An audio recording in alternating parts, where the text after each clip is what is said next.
কবর দেখলে বড় ভয়,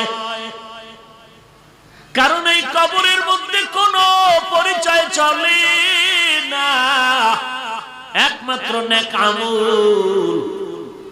আমি তো ওসমান জানি না আমার আমল আল্লাহর কাছে কবুল হয়েছে কি। আমি ওসমানের জানা নাই আমার নামাজ কবুল হয়েছে কি না। আমি কবর দেখলে বড় ভয় পাই, আমি কবরে একা কেমনে থাকব।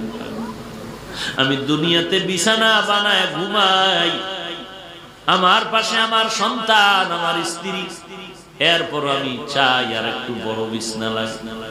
যখন কষ্ট হয় আমি নিচে নাইমা চাদর বিছায় ঘুমায় থাকি।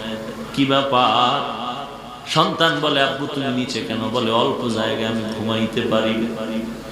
একটু যদি বান্দা কবরের মোরাকাবা করো 5টা মিনিট চোখটা বন্ধ করে, সহ্য করতে পারবি?